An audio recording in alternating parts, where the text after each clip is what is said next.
નમસ્કાર પરીક્ષાર્થી મિત્રો, આપ સર્વેનું લક્ષ્ય જીપીએસસીની કરંટ અફેર સિરીઝમાં સ્વાગત કરું છું। તો ચાલો શરૂઆત કરીએ આજના કરંટ અફેરની। WHO દ્વારા ગ્લોબલ ટીબી રિપોર્ટ 2022 હાલમાં પ્રસિદ્ધ કરવામાં આવ્યો છે। તો કે કોના દ્વારા? WHO, વર્લ્ડ હેલ્થ ઓર્ગેનાઇઝેશન, વિશ્વ સ્વાસ્થ્ય સંસ્થા દ્વારા। બરાબર છે? ચાલો, તો જાહેર કરનાર સંસ્થા મેં આપને કહ્યું એવી રીતે વિશ્વ સ્વાસ્થ્ય સંસ્થા દ્વારા આ રિપોર્ટ જાહેર કરવામાં આવે છે WHO દ્વારા। તો કે આ રિપોર્ટમાં શું અવલોકન કરેલા છે તેને આપણે ડિટેલમાં જોઈ લઈએ। COVID-19 એ ટીબી અવમૂલ્યનમાં કરેલ પ્રગતિને નકારાત્મક અસર કરી છે।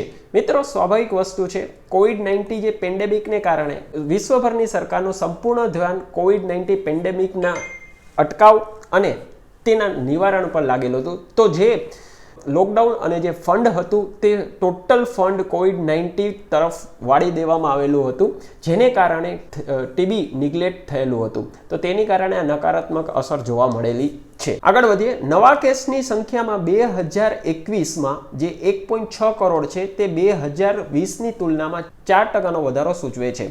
સ્વાભાવિક વસ્તુ છે, જ્યારે ટીબીના અવમૂલનમાં નકારાત્મક અસર જોવા મળી છે તો કેસમાં પણ વધારો થશે, કારણ કે ડાયગ્નોસિસ પ્રોપર ના થાય, પછી ટ્રીટમેન્ટ પ્રોપર ના થઈ શકે, બરાબર છે, એની કારણે કેસમાં વધારો જોવા મળ્યો। ડ્રગ રેઝિસ્ટન્ટ ટીબી, તો કે પહેલા જોઈ લઈએ કે આ ડ્રગ રેઝિસ્ટન્ટ છે શું। ડ્રગ રેઝિસ્ટન્ટ ક્યારે થાય? કે જ્યારે કોઈ પણ બીમારીને માટે જવાબદાર પેથોજન, બરાબર છે, પેથોજન વિષાણુ, બેક્ટેરિયા, જે પણ તમે કહો, તે કોઈ આપેલ દવા વિરુદ્ધ રેઝિસ્ટન્ટ ડેવલપ કરી લે ત્યારે તેને ડ્રગ રેઝિસ્ટન્ટ કહેવામાં આવે છે। બરાબર, આપેલ એન્ટીબાયોટિક વિરુદ્ધ રેઝિસ્ટન્ટ ડેવલપ કરી લે ત્યારે તેને ડ્રગ રેઝિસ્ટન્ટ થયેલું કહેવાય છે। હવે આની પાછળના કારણો શું છે? તો કે સૌપ્રથમ કારણમાં જે ઇનડિસ્ક્રિમિનેટ, બરાબર છે, મન ફાવે રીતે એન્ટીબાયોટિકનો જે વપરાશ થઈ રહ્યો છે, મને શરદી છે, વાયરલ થયું છે અને એમાં એન્ટીબાયોટિક આપે, બરાબર। હવે વાયરલ ડિઝીઝમાં એન્ટીબાયોટિકનો શું રોલ? પણ તો પણ એન્ટીબાયોટિક આપે છે, તો કે તેને કારણે એન્ટીબાયોટિક રેઝિસ્ટન્ટ જોવા મળે છે। બીજું, પશુઓમાં અને ખાસ કરીને શાકભાજીમાં જેવી રીતે એન્ટીબાયોટિકનો યુઝ થાય છે દવાઓનો, કેની માટે? ફર્ટિલાઇઝરમાં, હર્બિસાઇડમાં જે યુઝ થાય છે તેની કારણે પણ ડ્રગ રેઝિસ્ટન્ટ આપણને જોવા મળે છે। બીજું, વચગાળામાં અડધેથી ટ્રીટમેન્ટ છોડી દેવી અથવા તો ઇન્ટરમીડિયેટ ટ્રીટમેન્ટ લેવી, મતલબ ક્યારેક લેવી ક્યારેક ન લેવી, આ બધા મેઇન કારણો છે ડ્રગ રેઝિસ્ટન્ટ થવાના। અને એ સિવાય પણ પેથોજન પણ ખુદ પોતાને અપગ્રેડ કરતો રહેતો હોય છે, તો કે એની કારણે જે રેઝિસ્ટ ડેવલપ થાય એને ડ્રગ રેઝિસ્ટન્ટ કહેવાય। અને આવા ટીબીમાં 3% વધારો જોવા મળ્યો છે। મિત્રો, ડ્રગ રેઝિસ્ટન્ટ જે છે એ સૌથી ભયંકર બીમારી છે, કારણ કે આપેલ એન્ટીબાયોટિક તો કામ નહીં કરે, સાથે જ સાથે આપણી પાસે લિમિટેડ એન્ટીબાયોટિક હાજર હોવાને કારણે ભવિષ્યમાં ખતરો રહી શકે કે ભાઈ આપણે કોઈ પણ બીમારી સામે લડવા માટે દવા વગરના થઈ જાય, બરાબર છે, દવા હોવા છતાં પણ એ કામ ન કરી શકે, તો ગંભીર સમસ્યા છે। ભારત વિશે આ રિપોર્ટમાં શું અવલોકન કરેલા છે? તો કે ટીબીના કેસ જે 2021માં દર 1 લાખની વસ્તીએ 210 હતા, જે 2015માં 256 હતા, બરાબર છે, તો કે આમાં ઘટાડો જોવા મળ્યો છે। સારી વાત છે। આ સિવાય દેશમાં 2021માં કુલ કેસ 21.4 લાખ હતા, જે 2020ની સરખામણીમાં 18% વધુ છે। તો કે આની પાછળ ખાસ જવાબદાર કારણ શું છે? તો કે નેશનલ ટીબી એલિમિનેશન પ્રોગ્રામ જે સરકારે રિવાઇઝ કરેલું છે અને હાલમાં તે પ્રધાનમંત્રી રાષ્ટ્રીય ટીબી અવમૂલન પ્રોગ્રામ તરીકે ઓળખાય છે। યાદ રાખજો, તે ઘરે ઘરે સર્વેક્ષણ અને સક્રિય નિદાન જે આ પ્રોગ્રામ અંતર્ગત થયેલું છે તેની કારણે આ કેસમાં વધારો જોવા મળેલો છે, બરાબર છે। આ ખૂબ જ સારી વાત છે, કારણ કે રોગ વધે એ પહેલાં જ શરૂઆતમાં જો એને ડામી દેવામાં આવે તો એ વ્યક્તિ ઝડપી સાજો થઈ જાય છે અને બીજાને સંક્રમિત નહીં કરે। મિત્રો, ભારતમાં નેશનલ ટીબી એલિમિનેશન પ્રોગ્રામ સિવાય પણ આ ફ્લેગશિપ પ્રોગ્રામ છે, બરાબર છે, બીજા પણ ટીબી અવમૂલનના પ્રોગ્રામો ચાલે છે, તેને આપણે ડિટેલમાં જરાક જોઈ લઈશું। તો કે ભારતમાં ટીબી અવમૂલ્ય કાર્યક્રમ કયા કયા ચાલે છે? તો કે નેશનલ ટીબી એલિમિનેશન પ્રોગ્રામ જે આપણે વાત કરી તે પહેલાં એ revised national tuberculosis control programme તરીકે જાણીતો હતો, તેને હવે નેશનલ ટીબી એલિમિનેશન પ્રોગ્રામ તરીકે ઓળખાય છે અને હવે તે PM national TB elimination program તરીકે ઓળખાય છે, બરાબર. આ પ્રોગ્રામ અંતર્ગત શું લક્ષ્ય રાખવામાં આવ્યું છે તો કે 2025 સુધીમાં ભારતમાં ટીબીના કેસનું ભારણ લગભગ શૂન્ય કરી દેવું, ઓલમોસ્ટ આને એલિમિનેટ કરી દેવો. અને સસ્ટેનેબલ ડેવલપમેન્ટ ગોલ જે યુએનડીપીનો જે છે યુનાઇટેડ નેશનલ ડેવલપમેન્ટ પ્રોગ્રામનો જે સસ્ટેનેબલ ડેવલપમેન્ટ ગોલ જાહેર કરેલા છે 2030 સુધીમાં વિશ્વમાંથી ટીબીને નાબૂદ કરવાના લક્ષ્ય રાખેલા છે. તો કે ભારતે 5 વર્ષ પહેલાં જ આગળ વધારી અને હાંસલ કરવાનો લક્ષ્ય રાખ્યો છે. આ સિવાય બીજા કયા કાર્યક્રમ ચાલે છે તો કે નિક્ષય પોષણ યોજના. તો કે આ છે શું તો કે આના અંતર્ગત ટીબીના દર્દીને પોષણક્ષમ ખોરાક પૂરો પાડવામાં આવે છે સરકાર દ્વારા. જે ડોટ લેતા હોય, બરાબર છે, તમને ખ્યાલ જ છે કે ટીબીની જે દવા લેતા હોય છે તેને ડોટ ટ્રીટમેન્ટ કહેવામાં આવે છે. તો કે એવા બધા જ દર્દીઓને એના ખાતામાં ડાયરેક્ટ ડીબીટીથી પૈસા ટ્રાન્સફર કરવામાં આવે, કારણ કે દવા સાથે જો ખોરાક પોષણક્ષમ ના લેવામાં આવે તો રોગ પ્રતિકારક શક્તિ શરીરની ડેવલપ ન થાય અને દર્દી રોગમાંથી જલ્દી સાજો થઈ ન શકે. તો એની માટે પોષણક્ષમ આહાર જરૂરી છે અને એની જ માટે આ પ્રોગ્રામ ચાલુ કરેલો છે. આ સિવાય universal drug susceptibility testing program પણ ચાલે છે. મિત્રો, કોઈ પણ રોગ જે હોય, બરાબર છે, તેના નિવારણ માટે એ રોગનું નિદાન, પોષણક્ષમ આહાર અને દવા સમયસર જો ના મળે તો એ રોગ નાબૂદ ન થઈ શકે. એટલે આ ત્રણેય પગલાં સરકારે લીધેલા છે કે ભાઈ ટેસ્ટિંગ કરવું, પોષણક્ષમ આહાર આપો અને સાથે સાથે દવા પણ એને સમયસર પ્રોવાઈડ કરી. તો કે universal drug susceptibility testing program અંતર્ગત ડ્રગ રેઝિસ્ટન્ટ ટીબીના દર્દીની ઝડપી નિદાન કરવામાં આવે છે અને તેની ઝડપી સારવાર ઉપલબ્ધ કરવામાં આવે છે સમય રહેતા, બરાબર છે. તો કે જેવા આ દર્દીઓની ઝડપી ટ્રીટમેન્ટ થશે એવી જ એ સંક્રમણ પણ ઓછું કરશે અને સાથે સાથે ટીબીને નાબૂદ કરવામાં પણ આપણને સફળતા મળશે. તો મિત્રો, આ ક્વેશ્ચન તમારો પ્રિલિમ્સનો પણ છે અને સાથે સાથે મેન્સનો પણ છે. મેન્સમાં તમે મેં આ જે કાર્યક્રમ કહ્યા એ બધાય તમે ટાંકશો તો તમને માર્ક કેચ કરવામાં ખૂબ જ આસાની રહેશે. તો બે રીતે તમે યાદ રાખજો. ચાલો આગળ વધીએ. NDC synthesis report 2022. તો કે આ છે શું, કોના દ્વારા રજૂ કરવામાં આવે છે તેને આપણે ડિટેલમાં જોશું. પહેલાં તો આપણે જોઈ લઈએ કે આ એનડીસી શું છે.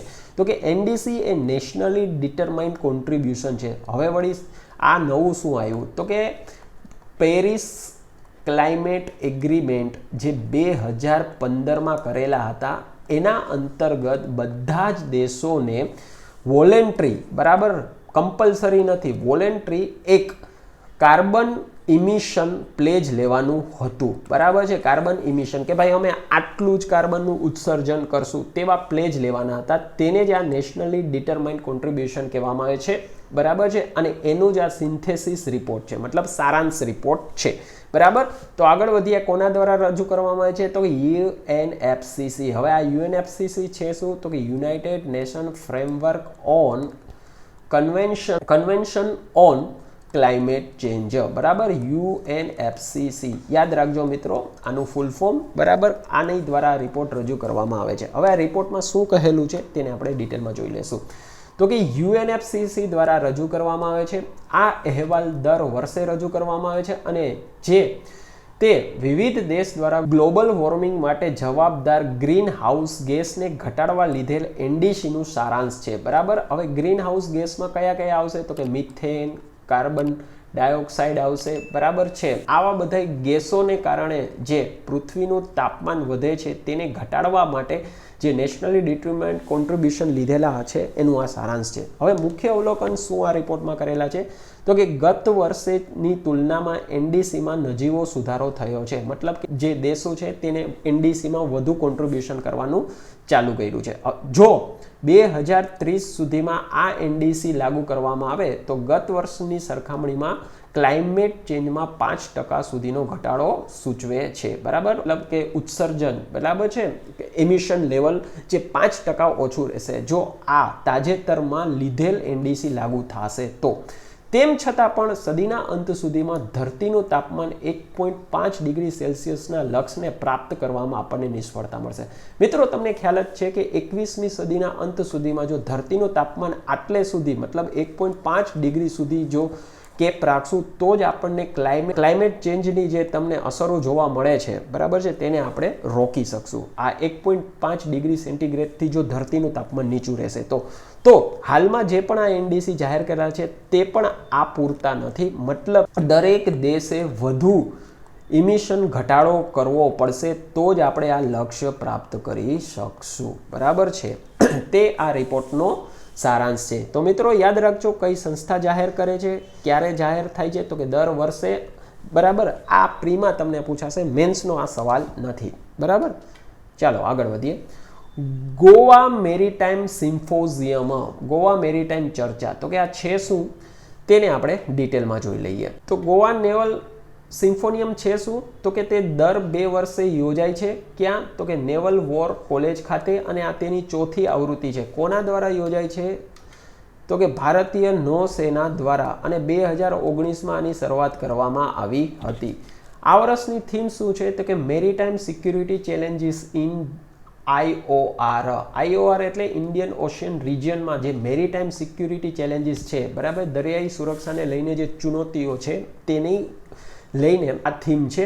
હવે મેરીટાઈમ સિક્યુરિટી કઈ કઈ હોય, તો કે પાયરસી રિલેટેડ હોય, સી ઓફ કોમ્યુનિકેશન, બરાબર છે, કે ભાઈ કોઈ પણ એક દેશનું મેરીટાઈમ, બરાબર, સમુદ્ર વ્યાપારમાં એક હથ્થું શાસન ન થાય. આ બધીને લઈને જે કોમન્સ જે આપણી સિક્યુરિટી ચેલેન્જીસ IOR રિજનની છે તેને લઈને આ કોન્ફરન્સની થીમ છે આ વર્ષની. ઓકે, તો કે આ ચર્ચા વિશે આપણે ડિટેલમાં જોઈ લઈએ. તો કે આ ચર્ચામાં ઇન્ડિયન ઓશિયન રિજનના મિત્ર દેશના નૌસેના ભાગ લે છે. હવે આ મિત્ર દેશના નૌસેના કયા કયા છે તેને આપણે ડિટેલમાં જોઈ લઈશું, પણ પહેલાં ઇન્ડિયન ઓશિયન રિજનમાં કયા કયા દેશો આવે એ જોવું જ ખાસ જરૂરી છે.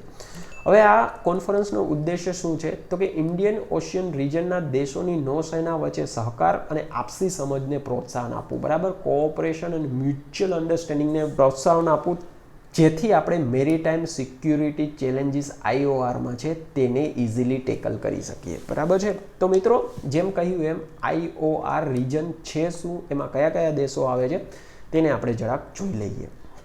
તો મિત્રો આ IOR રિજનનો મેપ છે, બરાબર છે. આફ્રિકાના ઈસ્ટથી શરૂ થઈ અને ઓસ્ટ્રેલિયાના વેસ્ટ સુધીનો જે આખો આ એરિયો જે છે તમારી સામે, આ ઇન્ડિયન ઓશિયન રિજનમાં કન્સિડર થાય છે, બરાબર. આફ્રિકાના ઈસ્ટથી ઓસ્ટ્રેલિયાના વેસ્ટ સુધી આમાં કયા કયા દેશો આવી જાય છે તે જોઈ લઈએ. નીચેથી શરૂઆત કરીએ તો કે ભાઈ મોઝમ્બિક, તાન્ઝાનિયા, કેન્યા, બરાબર છે, સોમાલિયા, આ હોર્ન ઓફ આફ્રિકા છે, બરાબર છે, યાદ રાખજો. યમન, ઓમાન, UAE, ઈરાન, હા પાકિસ્તાન પણ આવે છે, ઇન્ડોનેશિયા, મોલદીવ, સેશલ, પછી Madagascar, Mauritius, Sri Lanka, Myanmar, Thailand, Singapore આવશે, મલેશિયા આવશે, ઇન્ડોનેશિયા અને ઓસ્ટ્રેલિયા. આટલા દેશો ઇન્ડિયન ઓશિયન રિજનમાં છે, જેમાં પાકિસ્તાનને બાદ કરતા બધા જ જેટલા દેશો છે તે ભારતના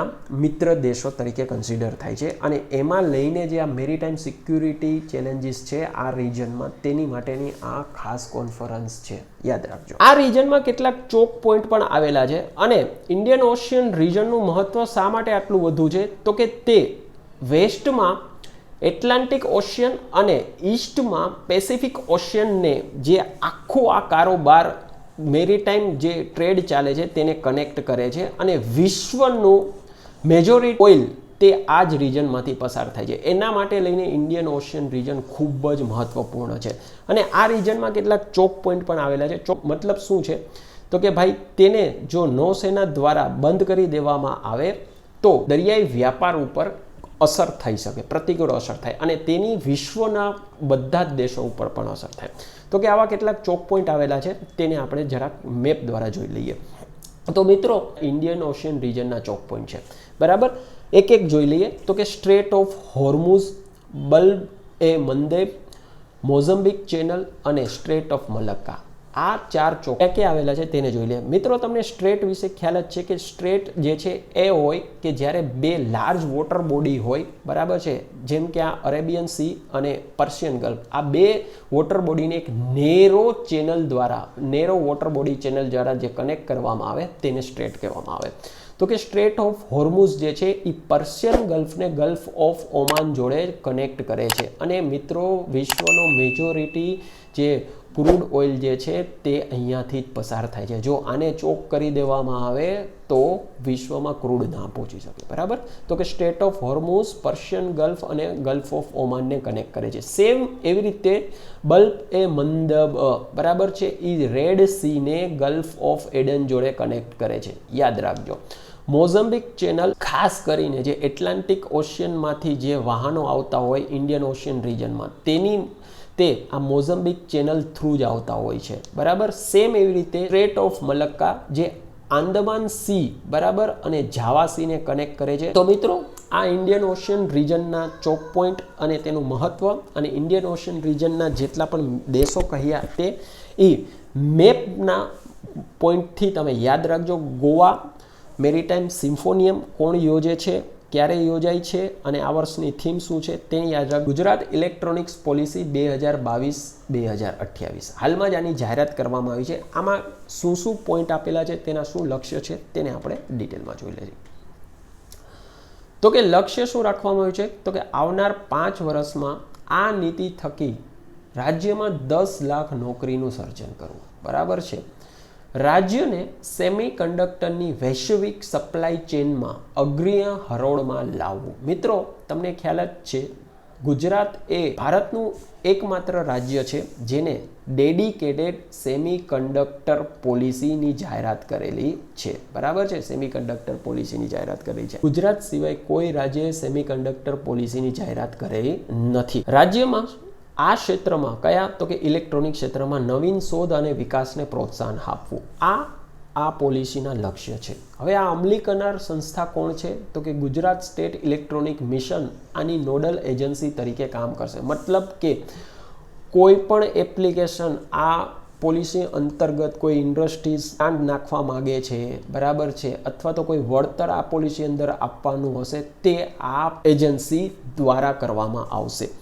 હવે આ પોલિસીની મુખ્ય નાણાકીય પ્રોત્સાહન શું છે તેને આપણે જોઈ લઈએ. તો કે 20% સુધી કેપેક્સ સહાય આપવામાં આવશે, 100% સુધી સ્ટેમ્પ ડ્યુટી વળતર આપવામાં આવશે, 100% સુધી રજિસ્ટ્રન્સ ફીનું માફી આપવામાં આવશે, 60% સુધી વ્યાજ સહાય આપવામાં આવશે, ફ્રેટ ચાર્જ પર 50% સુધીની લોજિસ્ટિક સહાય આપવામાં આવશે. જ્યારે પાવર ટેરિફ ₹1 પ્રતિ યુનિટની સહાય આપવામાં આવશે, 100% સુધી વીજ કર માફી આપવામાં આવશે અને 100% સુધીનું EPF વળતર પણ આપવામાં આવશે. મિત્રો ચાહે સેમિકન્ડક્ટર પોલિસી હોય અથવા ઇન્ડસ્ટ્રીયલ પોલિસી હોય, ઇલેક્ટ્રોનિક્સ પોલિસી હોય, આ બધામાં 2-3 પોઈન્ટ તમે ઇઝીલી યાદ રાખજો. એક કેપેક્સ ઉપર વળતર આપવામાં આવે, એક વ્યાજ માફી આપવામાં આવે, બરાબર છે, એક ટેરિફ માફી આપવામાં આવે, EPFમાં વળતરમાં માફી આપવામાં આવે. આ બધા પોઈન્ટ એવા છે કે તમે કોઈ પણ પોલિસીમાં ઇઝીલી ટાંકી શકો. બરાબર છે. તો 19-20નો ફરક હોય, બાકી બધા સેમ જ હોય. કે ભાઈ માનો કે ઇન્ડસ્ટ્રીયલ પોલિસીમાં 7% વ્યાજ માફીની જગ્યાએ 10% આપેલી છે. બરાબર છે, તો બસ આટલો ફરક હોય છે, બાકી આ બધા પોઈન્ટ કોમન હોય છે.